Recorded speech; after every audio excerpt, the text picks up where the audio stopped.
Tonight, we will step into a hidden corner of history, rarely mentioned, the lives of the forgotten women of ancient Rome. This is not a story of magnificent temples or powerful emperors, but quiet small stories that most clearly reflect a society that once ruled the world. Don't be tense. Let your body relax. Take a deep breath and listen. I am not telling you about a battle, nor an epic poem. Tonight, we will just sit together in silence and try to imagine. If we lived at the lowest level of the city of Rome, a place few want to mention, what would life be like? Turn off the lights, pull the blanket closer, and let this sound guide you. Outside, Rome shines brightly with the sound of horse hooves, wooden wheels grinding on cobblestones, the cries of the marketplace, and the loud laughter of drunkards. But here, in the darkness, you open your eyes in a tiny cellar. The space is just enough to turn around. The air is thick with the smell of dampness and mold, a faint whiff of cooking smoke from the house above, and the steady dripping from a leaky roof tile. This is the world of forgotten souls, a place that mainstream history often just skims over. And it is from this hidden corner that we will see Rome more clearly, not just as a powerful empire, but also as a place filled with hardship, endurance, and the fragile dreams of little people. To understand that life, let's start from the very place you open your eyes each day, the suffocating living space that has shaped who you are. Imagine yourself lying in an underground cellar. There is no sunlight, only a narrow slit of a window, high above, that lets in a little weak light, like a thin silver thread stretched across the space.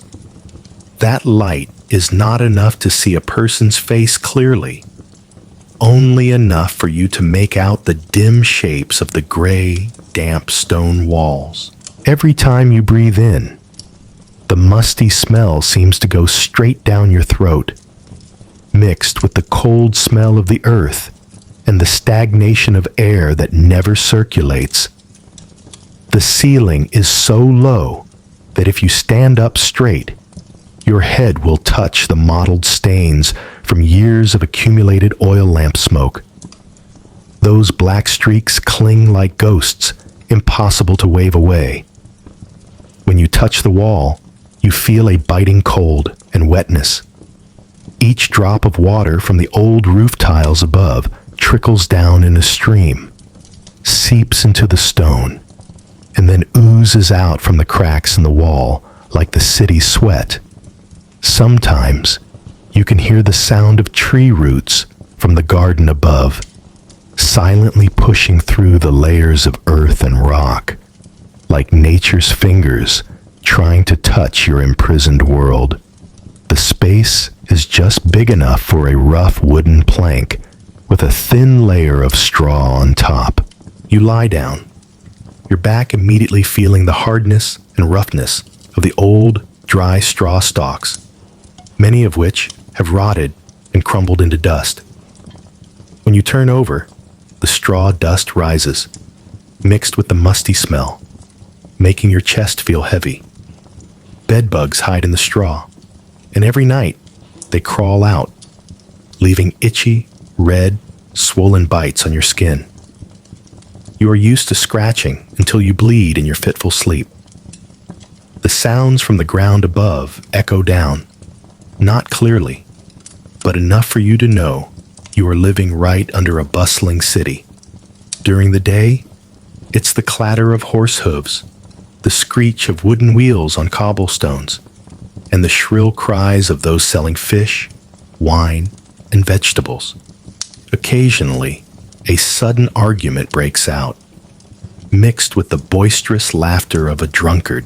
At night, the city is quieter, but then you can clearly hear the gnawing rustle of rats in the corner, the creaking of wooden doors from neighbors also living in confinement, and the steady dripping of water like an invisible clock, counting every weary second of your life. In this suffocating space, time seems to have no meaning. Day or night, it's all the same. Only darkness, dampness, and the vague sounds echoing back. Sometimes, you can tell the time by the change in light through the small window. In the morning, the light is slightly yellow. At noon, a little harsher. And in the evening, it disappears completely, leaving only thick darkness. You learn to read the time by sounds. The bell from a distant temple signals noon. The changing of the guard signals late night. The city has its own rhythm, and you, though imprisoned, can still feel its pulse. The smell is something you can never escape. It's not just the damp smell of the stone walls, but a mixture of many things. Cooking smoke from the neighbor's house, the smell of dried fish from the nearby market, the lingering smell of cheap wine from the day before, the smell of urine pooled in the nearby alley, and the sweat of your own body. All of it blends into a pungent aroma that clings to your skin, your hair, every nook and cranny of the cellar. You can change your clothes, you can wash your face, but that smell never goes away. It becomes a part of you, like an inseparable shadow. This cellar is not just where you sleep. It is your whole world. It is your dining room, your bedroom, your shelter, and also your prison. Every time you step inside, you feel as if you are being swallowed by the giant city above. Rome is glamorous with its arenas, its forums, its magnificent temples. But you only exist on the lowest level, where the city discards what it doesn't need. When night falls, you curl up in the darkness, listening to your own breath echo in the cramped room. Sometimes, the wind whistling through the crack in the door makes you think someone is calling you from afar. You gently pull the tattered old cloth over yourself, hoping it's enough to keep a little warmth. And then, in that moment, you realize that sleep itself, however fitful, however tiring, is the only place you can escape. This living space, suffocating and confining, is the backdrop for your entire life. A quiet life, hidden beneath the prosperous surface of ancient Rome. And the journey in that life always begins when the first ray of light seeps in, with a meager morning. When you gently open your eyes again, the early morning light has filtered through the narrow slit high above. It's not bright like the dawn outside on the street, but just a faint, pale yellow band falling on the mottled stone wall. In the cellar, that small change is enough for you to know that a new day has begun. There is no rooster crowing to announce the morning, no fragrant smell of baking bread, like in the well-to-do families on the street. What wakes you is the noise echoing from the ground above, the shrill cry of the fishmonger, the clanging of the water carrier, the shouts to one another as stalls are pulled to the market. It all blends into a chaotic symphony of the city, crashing down on the cramped cellar where you lie.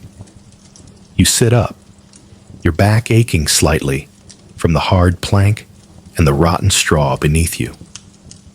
The thin cloth covering you has slipped off, revealing skin sticky with sweat from the damp heat that cannot escape. You reach for the chipped clay jug in the corner. The water inside is cloudy with the musty smell of an old jar, but it's all you have. You take a small sip. The dryness in your throat eases a little, but the aftertaste is acrid, indescribable. To get this water, you had to queue since dawn at the public fountain, jostling with slaves and other poor people, listening to complaints and enduring shoves. Your breakfast is very simple. No table, no chair. You just squat on the stone floor, taking out a piece of hard, dry bread left over from the day before. This bread is so hard, you have to soak it in a little water to be able to chew it. When the bread softens, the taste of old, bland, and slightly sour flour fills your mouth. Sometimes, if you're lucky, you have a few cheap olives bought from the market the day before. They are harshly salty, slightly bitter, but at least they make your tongue feel a different flavor besides blandness. Some days, you have nothing but a raw onion, so pungent it brings tears to your eyes, but it helps you forget the hunger clawing at your insides. Some mornings, you get to taste a little diluted wine left over.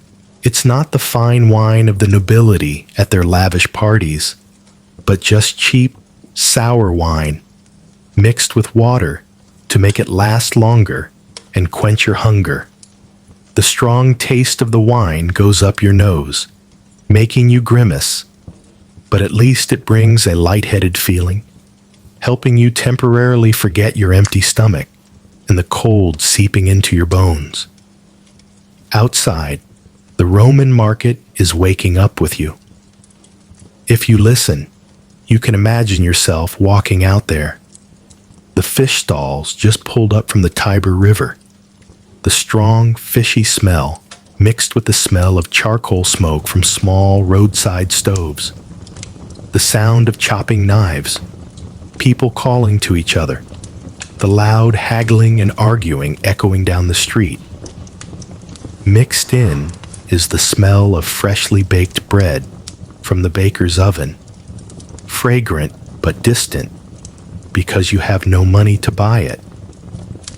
That smell is like a taunt, a reminder of the world you will never belong to.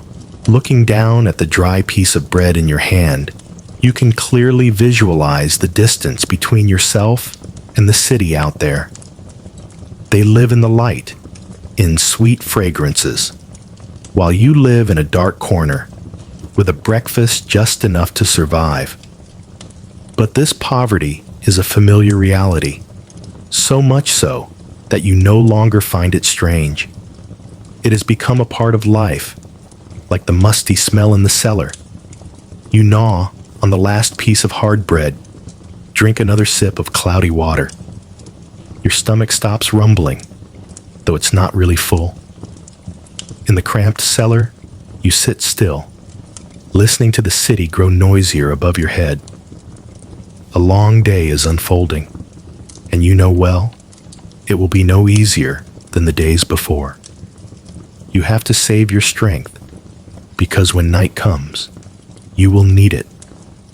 That meager breakfast not only nourishes your body, but also reminds you of your place in society. Low, small, but still having to struggle to survive. As the day wears on, anticipation gives way to a familiar ritual before night falls. Preparing for your trade. The morning passes quietly, with the dry bread and a little cloudy water having quieted the rumbling in your stomach.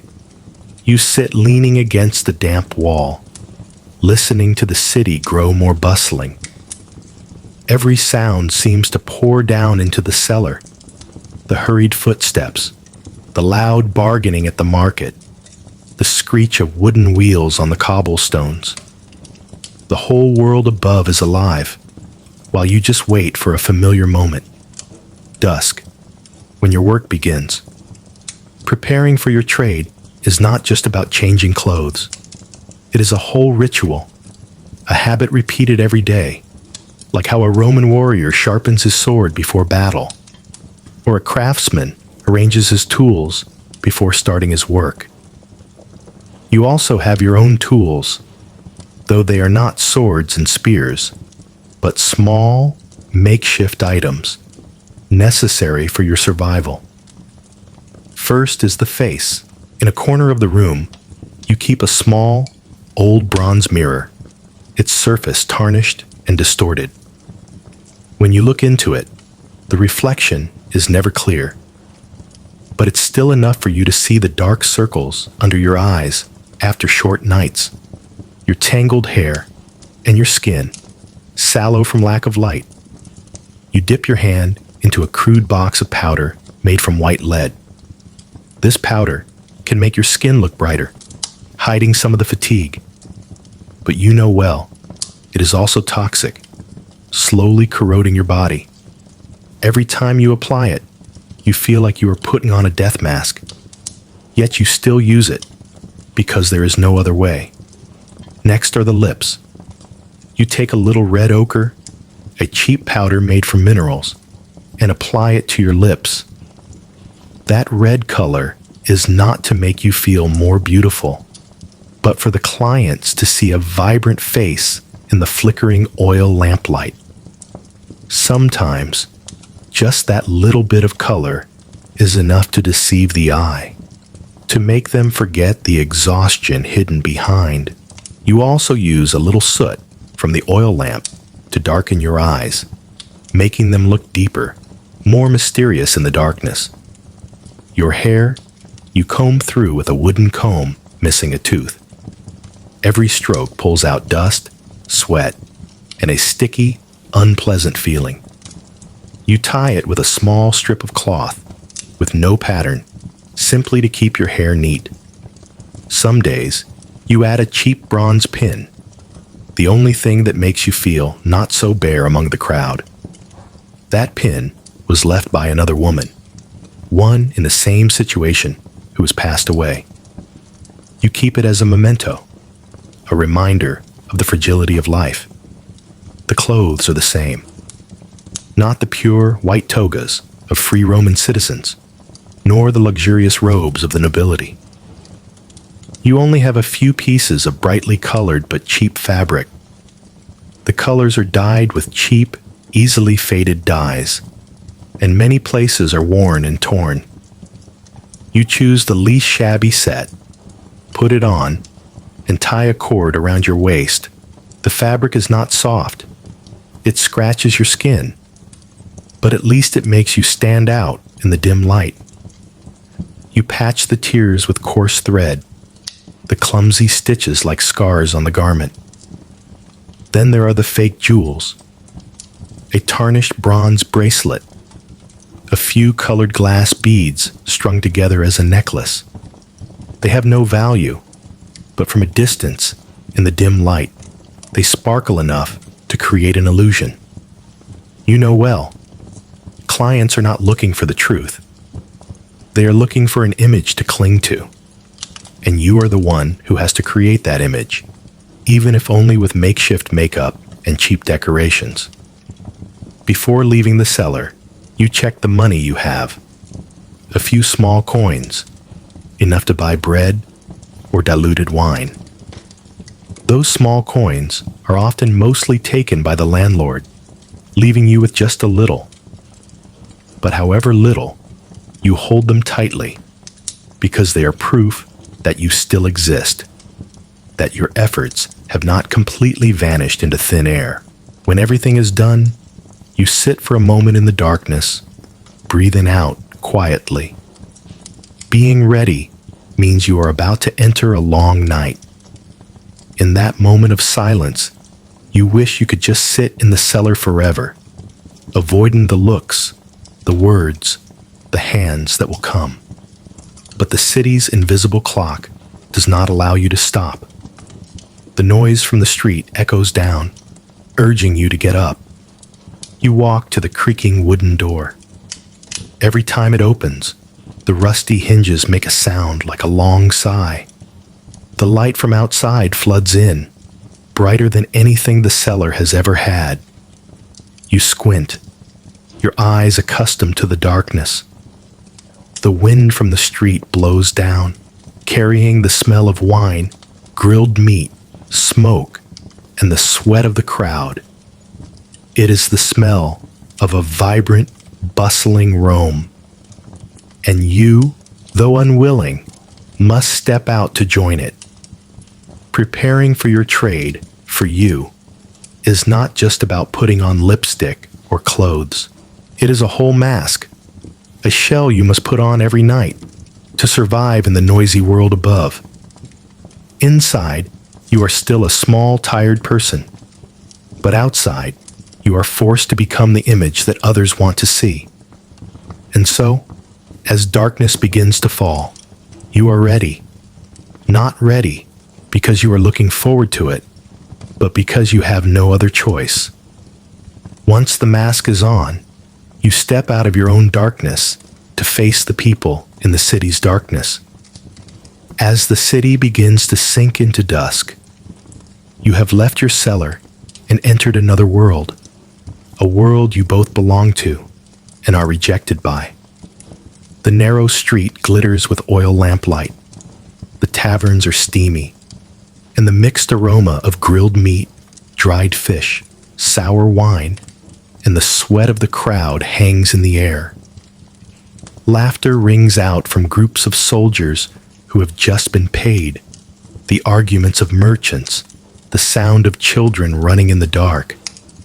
It's all like a thick tapestry of sound, pressing down on your ears. You walk slowly, blending into the crowd. They pass you without looking, or if they do, their eyes glance quickly, mixed with a little disdain, sometimes curiosity. It's a familiar look, the look of a city that needs you, but will never acknowledge you. Your clients come from many places. Sometimes it's a young soldier, his armor still dusty from the road, staggering after a drinking session. On his tough face is the fatigue after months stationed at the border. He talks about battles, about homesickness, and for a moment, you see him as just a boy far from home. Sometimes it's a merchant, his hand still clutching his money pouch, his eyes shining as if to check what his coin is buying. He talks about his travels, his goods, but never asks your name. And sometimes it's an older man, hiding his loneliness in a gruff laugh, coming to you as if seeking a brief refuge in life. He just stays silent, and in that silence, you feel a deep sadness. But not everyone comes with a gentle attitude. Many bring haste, rudeness, or even anger. They treat you like an object, an extension of the money they spend. Their words are sometimes as heavy as stones, dropped to sink you. Some don't say anything, just a cold look, wanting to finish quickly to return to their real lives. You learn to detach yourself from your body, to let your mind wander elsewhere, to a field, a beach in your imagination. It's the only way you can endure. You stay behind, in the flickering lamplight, where the walls are smoke-stained, where no one calls your name when the sun rises. Your workspace changes from night to night. Sometimes it's a small room in a lupanar, the city's official brothel, where the stone walls are decorated with hastily painted pictures. On them, faded images evoke a world that clients seek. The oil lamplight makes everything shimmer, but also exposes a stark, cold reality. Sometimes, with no room, you just wait in a dark street corner, under a creaking wooden awning, hoping someone will stop. The sounds of the night always surround you. The clinking of glasses in the nearby tavern, the hurried footsteps, the secret whispers. Sometimes, you can even hear prayers from a nearby temple, like a bitter irony. While some turn to the gods, you step into a reality that few want to face directly. You are used to the constant change of clients' faces. Every night, you face different people, each carrying a piece of their fate, a story you only glimpse. The soldier talks about homesickness. The merchant boasts of his long journeys. the seaports, and the strange goods. Some just stay silent, leaving only the strong smell of wine and a shadow behind them. All of them pass through your life like fleeting flashes of light in the dark night. They come and go, leaving you alone with an empty room. In the brief moments between encounters, you sit leaning against the wall, taking a deep breath, feeling your chest tighten. Your body aches, your mind is heavy, but you have no time to stop. Footsteps sound again, the door opens again, and you have to stand up again, wearing the face the client wants to see. The fatigue is not just in your muscles, but in your very soul. You feel clearly that you are split into two parts. An outer part, falsely bright, full of color, and an inner part, fragile, tired, always longing for a moment of true peace. Yet in this world, those two parts are never allowed to merge. As the night deepens, the number of clients dwindles. The city softens in a thin mist, with only staggering drunks and the sound of slaves sweeping the streets. You are also exhausted. Your heavy feet drag you back to the narrow path leading down to your familiar cellar. The few coins in your pocket are not enough to ward off the cold seeping into your bones, but at least they remind you that you have survived another day, another night in this giant city. And when you close the wooden door, returning to the damp darkness, you know that tomorrow everything will repeat. New faces will appear, new eyes will glance over, but the feeling in your heart will remain the same. Quiet, tired, and always left behind. The faces come and go, leaving behind not just loose change, but also a long night of labor that drains both body and soul. The night is half over. The city of Rome still has sporadic noises, but the initial bustle has faded, leaving only the scattered sounds of staggering drunks and a dog barking in the distance. For you, this is when your body begins to run out of energy. Each step feels twice as heavy. Each breath feels like it carries a stone on your chest. The small room where you work is bathed in the dim light of an oil lamp. Smoke clings to the walls, forming a black layer, making the air thick. The smell of wine, sweat, and flesh mix together, like a heavy coat covering you. There is no escape, only to accept breathing in the foul air. Your body is exhausted. Your feet are swollen from standing, from walking, from pacing back and forth between the small rooms. Your hands tremble, calloused, covered in powder and the smell of lead. Your shoulders ache so much, you just want to let them drop, to let everything go. Every movement becomes a struggle, an effort not to collapse on the spot. Sometimes, you feel bruises appearing on your skin, not from being beaten, but from the careless roughness of hands that do not know how to be gentle. In the brief moments when a client has left, you slump onto a rickety wooden chair. The wood creaks, as if sighing with you. Your eyes close, your eyelids heavy, but you dare not sleep. Sleep, if it comes now, will only make you more exhausted, because a sudden footstep, a soft knock on the door, will jolt you awake again. There are times when you feel as if you have disappeared. Your body is still there, but your mind seems to drift away, lost in an endless darkness. All sounds become distant, faint. All sensations on your skin also fade, as if you are just a shadow, floating in the room. That feeling is both frightening and gentle. Frightening because you feel you have nothing left, but also gentle because for a moment you are no longer in pain. The darkness outside gradually seeps into you. It creeps through the cracks in the door, slithers across the floor, covers the walls, and then envelops you. The night is no longer something outside, but has become a part of you.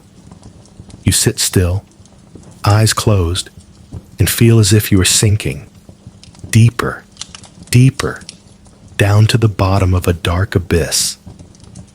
Sometimes, in that exhaustion, you vaguely hear a voice calling from afar. It's not clear whose voice it is, or if it's just a hallucination from a weary mind. Maybe it's your own voice, echoing from deep within, calling for a real rest. But rest is a luxury. You can only endure silently until the city stops demanding, until you are allowed to return to your own darkness. When the last coin of the night is in your pocket, you stand up, staggering out onto the street. The cold night wind blows in, partially clearing the foul smell, but also making your body tremble. The street is emptying. The lights are sparse. Figures huddle in corners. You walk silently, leaving no trace, as if the city itself doesn't bother to remember your existence. Returning to the cellar, you close the wooden door, the door creaking like a long sigh. The darkness immediately swallows you. You fall onto the old straw, letting your body sink. No more trying, no more staying awake. Everything blurs. The damp smell, the dripping water, the scurrying rats, all seem to fade away. In the final moment before sleep takes over, you feel only one thing. The labor has brought you to the brink of exhaustion. But that very exhaustion opens a door for you to enter another world, the world of dreams, where you no longer have to struggle, where the darkness becomes a gentle blanket embracing you. And so, the long night of labor ends, with an almost absolute silence. But even in sleep, you cannot escape the invisible chains of society, of its cruel prejudices and laws. When the morning light shines down on the city again, you face not only physical exhaustion, you also face a reality that is harder to erase: your place in Roman society. Even though yesterday has ended, even though you have managed to survive another long night, as soon as you step out onto the street, the looks, the whispers, remind you that you never truly belong here. In Rome, the law recognizes the existence of your profession. No one forces you to hide like a criminal. The authorities even manage you, taxing the meager coins you earn. You are an official part of the city's machinery, a small cog in the economic wheel. But that recognition does not bring dignity. It's like how the city recognizes its garbage dumps or sewers, necessary but never respected. Roman law sets clear boundaries. People like you are registered, marked, not allowed to marry free citizens, not allowed to enter places reserved for the upper class. You can walk on the same cobblestone street, but that street is never truly open to you. You are kept on the sidelines, like a faint shadow dragging along. Once, you saw a procession pass by, noble women in pure white robes, their heads adorned with wreaths. You only dared to stand pressed against a wall, and when one of them accidentally saw you, her eyes flashed with disgust, as if you were a stain on their clean path. Society looks at you with contradictory eyes. During the day, they point, whisper, avoid you. They teach their children never to go near cellars like yours. They call you by venomous names, making you a joke in their tavern stories. But when night falls, they, or people like them, come looking, knock on your door, and place coins in your hand. They need you, but they deny you. That is the nature of this city. Sometimes, the contempt is even more apparent in rituals. During religious ceremonies, you are not allowed near the altar. In elections, you have no voice. In the eyes of the gods and the law, you exist, but you are never considered an equal. Even when you die, your grave is not placed in the common cemetery.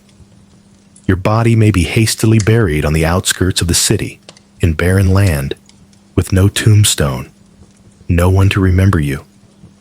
The bitter thing is, many times your clients are the ones with power, with status. An official who gives speeches about morality during the day may quietly step down into your cellar at night. A wealthy merchant who boasts of his wealth during the day pays you at night to fill a void in his heart. And the next morning, when they see you on the street, they will turn their faces away, as if they had never met. That hypocrisy, you have seen it repeated so many times that you are no longer surprised. But in your heart, the hurt is still there. Because every time you are turned away, you see clearly the invisible line that separates you from the rest of society. You cannot cross it, even though you have lived, breathed, laughed, and cried on the same land. You are a citizen of the darkness, living in the space that history has left behind, overshadowed by great monuments and glorious pages of history. Sometimes you wonder, why does a powerful empire like Rome, which can build great arenas, write sophisticated laws, conquer vast lands, let a part of its population live in contempt and darkness? The answer is not in your hands. You only know that, for generations, the city has always needed those at the bottom to keep the top shining. And you, unintentionally, are a part of that arrangement. When you think about it, you realize that those prejudices and laws are not just external barriers. They seep into your mind, making you gradually believe that you are truly unworthy, that your fate must be this way. That is the strongest chain, not the regulations on paper, but the belief that has taken deep root in your heart. Yet, amidst all that, you still live, still breathe, still dream. You dream of a day when you can walk down the street without being pointed at. Dream of a small family. Dream of a peace undisturbed by prejudice. And amidst a reality besieged by prejudice, there is only one place you are truly free, in your own small dreams. After the long, suffocating days, after the draining nights, one thing remains in you: dreams. They are not brilliant, nor grand. They are small, fragile as candles in the wind, but they are the only thing that keeps you from sinking into the abyss of despair. Sometimes, in the darkness of the cellar, you close your eyes and let your imagination take you far away. You dream of a different morning, no longer waking up to the smell of dampness and the sound of dripping water. You dream of stepping out of a bright room, with a window wide open to the sunlight. The wind rushes in, carrying the scent of flowers, instead of the smell of garbage from the market. You see yourself holding a piece of soft, warm bread, steaming and fragrant. Beside it is a cup of fresh, sweet milk, not the cheap sour wine. You dream of a full meal, with green vegetables, meat, and even juicy purple grapes.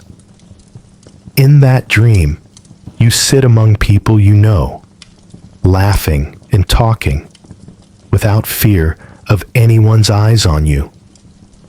You are part of the feast, instead of a shadow on the sidelines. Sometimes, the dream takes you to a small house, not necessarily large, just enough to shelter you from the rain and sun. On the roof are red tiles. Inside is a sturdy wooden bed with a clean blanket. You lie down, no longer smelling the dampness, but only hearing the gentle wind blowing through the window. In that house, you no longer have to wait for a sudden knock on the door. No longer have to put on a false mask every night.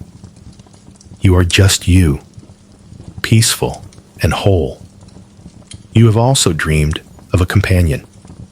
Not necessarily a nobleman, not necessarily rich. Just someone who knows how to listen, who sees you as a real person, not just a name in the city's records. In the dream, that person holds your hand as you walk down the street, without shame, without turning away. The two of you sit by the fire, sharing a piece of bread, talking until night falls. Perhaps he is a carpenter, his hands calloused but warm. Or a farmer, carrying the smell of the earth and the sun. Those dreams are so small, yet so precious. Because in a world where you have no voice, dreams are the only voice you have left. They whisper to you that you still have hope, that you still have the capacity to feel happiness.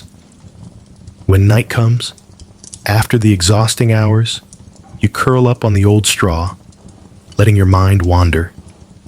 Sometimes you hear the sound of the sea, though you have never been to the coast.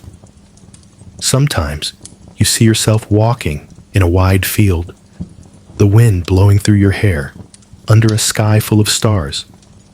Those images are not real, but they are more real than anything you experience during the day. And then, when the dream fades, you open your eyes to the familiar darkness. Reality is still the same. Cold stone walls, damp air, the gnawing of rats. But in your heart, the dream you just had still leaves an echo. It is like a small flame, not enough to warm the whole cellar, but enough to keep you from being extinguished. Dreams are where you are free. No laws, no prejudices, no prying eyes. Only you, with the desire to live a simple life like everyone else. And that very simplicity becomes a luxury in real life. Those small dreams do not change the world, but they change the way you endure the world. They help you live one more day, get through one more night. They teach you how to find light even when darkness surrounds you. And as you slowly drift into real sleep, those dreams return, gentle as a blanket embracing you. You no longer hear the noise from the city, no longer remember the musty smell around you. Only silence, relief, and a fragile belief remain that even in the deepest darkness, there is room for small dreams to be kindled. But dreams, no matter how sweet, will vanish when you open your eyes to the harsh reality of life. Dreams can be sweet, but when you open your eyes, reality descends like a heavy blanket. Not the gentle golden light of imagination, but the grayish light that pierces through the narrow slit, illuminating the dust motes floating in the cellar. Not the sound of the wind whistling through the meadows, but the clatter of wooden wheels, the shrill cries of vendors, the scurrying of rats in the dark.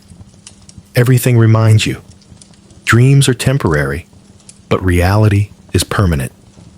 That reality, first and foremost, lies within your own body. Every day, you feel your strength waning, faster than other women out there. The layers of lead powder you apply to your face to hide your fatigue gradually seep into your skin, making it pale, your lips dry and cracked. The coins you earn are not enough to buy medicine, not enough to recover. Sickness creeps in like a ghost. Sudden fevers, dull aches, wounds that never fully heal.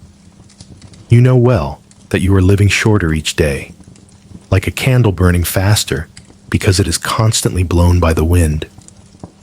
The truth also lies in the eyes of others. During the day, they pass you without a glance. If they do look, it is only a prying, slightly contemptuous gaze, as if you were not a person, but just a faint mark of the city. At night, they themselves come to you, but when morning comes, they turn their backs, leaving you alone with your solitude. You are both needed and rejected, like a tool squeezed dry and then thrown into a corner. The lifespan of people like you is rarely long. You have seen many others, older, more tired women, disappear after a cold winter. No one asks where they went. No one erects a tombstone. No one mourns. They just disappear, and their place is quickly filled by a new face. That cold cycle repeats itself, so much so that it no longer surprises anyone. You still remember Livia, the woman with a sad but gentle smile, who coughed up blood for weeks before quietly passing away. No one came to see her off. Only you and a few others silently looked at her empty spot. The harshest thing, perhaps, is when youth departs. You realize your hair is no longer shiny. Wrinkles begin to appear around your eyes. The clients, who were already indifferent, now become even colder.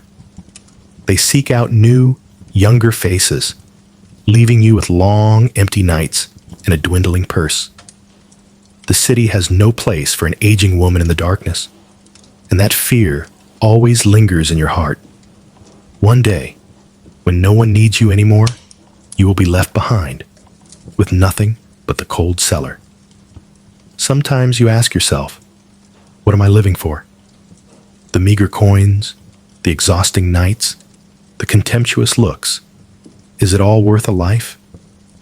But then, even that question gradually disappears. The harsh reality has made you accustomed to not asking questions, just continuing, day after day, like a shadow drifting along with the city's flow. The truth also lies in the fact that history will not remember you. People write about emperors, generals, great monuments. They record battles, treaties, festivals. But the small cellars, the people like you, will vanish without a trace. Your name is not on a stone tablet, not mentioned in books, only existing in whispered rumors, and then disappearing with the wind. That great city of Rome, with its magnificent Colosseum, with its majestic Pantheon, will stand for thousands of years. But your small cellar, with its sweat and weary breaths, will disappear without anyone knowing. That is the final cruelty, oblivion. And as you sit still, in the familiar darkness, you feel all that weight pressing down. Fatigue, sickness, loneliness, contempt, and even the hovering death. They wrap around you like invisible ropes, tightening every day. You breathe out, long and slow, letting it all cover you like a thick blanket. But it is in that very harshness that you see one thing clearly. You are still alive. Every breath, however heavy, is still proof that you have not disappeared.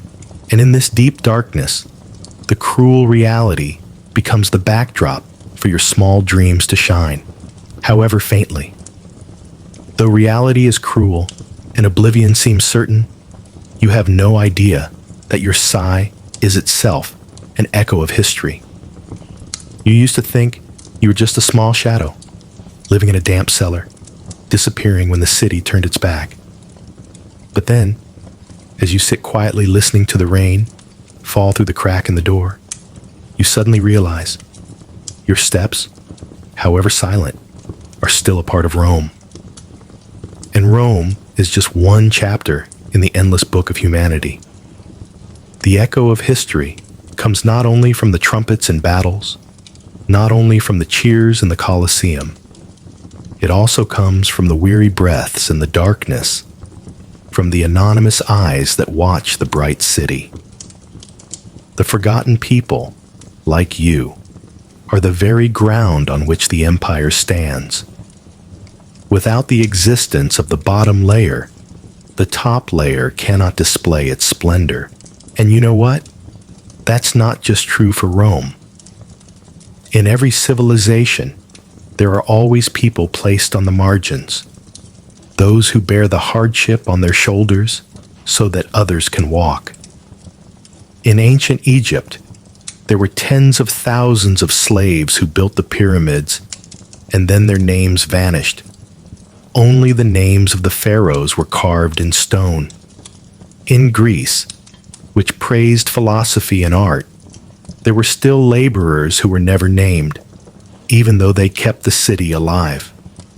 In the Far East, powerful dynasties were also built on the backs of hard-working peasants, people who were never recorded in history books their entire lives. That echo spreads through time, whispering to you, you are not alone. You are a piece of the great puzzle of humanity, a puzzle that always contains both light and darkness. Your existence, however small, still extends into an invisible stream, contributing to the making of history.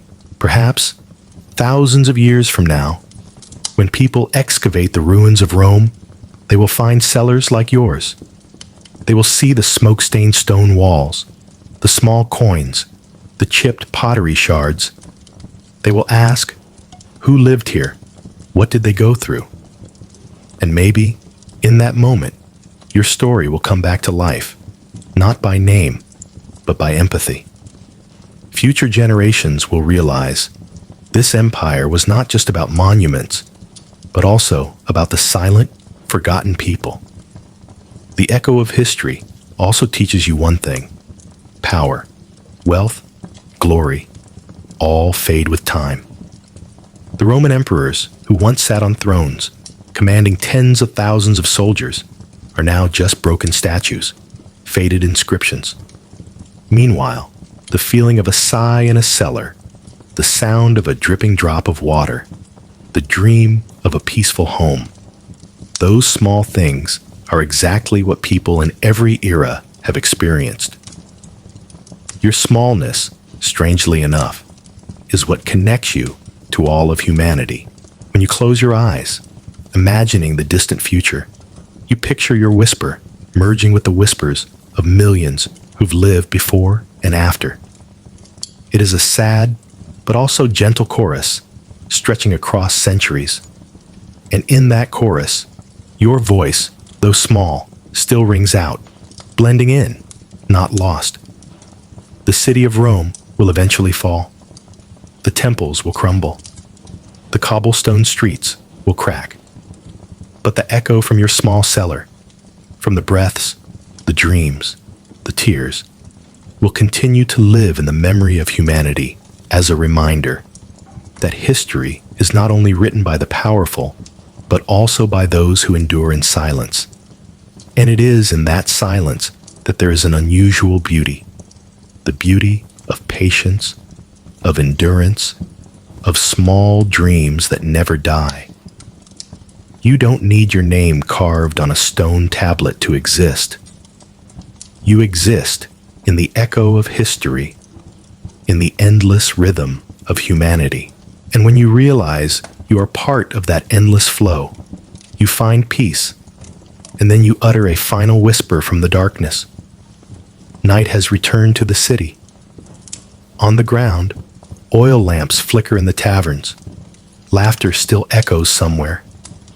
But in the cellar, you once again lie down, curling up on the old straw, letting the darkness cover your body. A long day has passed, just like so many before, and it will repeat again tomorrow. You listen to your breath in the quiet. At first, it is rapid, then it slows, becomes gentler. Your heartbeat merges with the steady rhythm of the water, drops from the crack in the wall. In that moment, you feel as if you are listening to a piece of music, the city's lullaby, written not with lutes or flutes, but with the raw sounds of life. You think about your journey, about the damp cellar, the meager mornings, The times you had to put on lipstick, get dressed, wear a mask. You think of the faces that passed by in the night, the eyes that both needed and rejected you. You remember the prejudices, the laws, the invisible walls that always separated you. And you also remember the small dreams, the fragile hopes that still kindled a fire in your heart.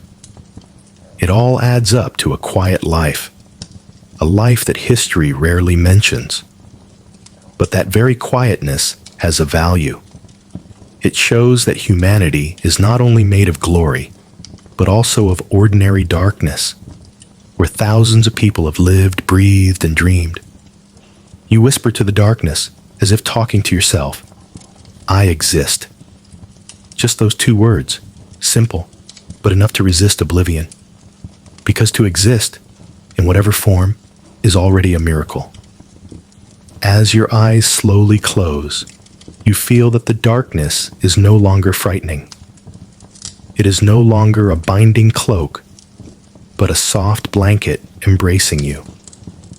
It hides the fatigue, hides the loneliness, and leaves you with peace. In that darkness, all hardships recede, leaving only a slow breath, only stillness. And as you drift into sleep, that whisper still rings out, gentle as a wisp of wind, that every person, however small, however forgotten, has a place in the long symphony of history. That even in the darkest cellar, there are dreams that light up the night. That even when society turns its back, it is patience, endurance, and the longing for peace that are the true legacy. The night closes. The journey also closes. You take a long, deep breath, letting your eyelids fall, letting your mind drift away. And in that moment, you know that darkness is not just the end, but also the beginning of sleep, the beginning of dreams, the beginning of a fragile but eternal belief that even as just a whisper, you are still adding your voice to the endless story of humanity.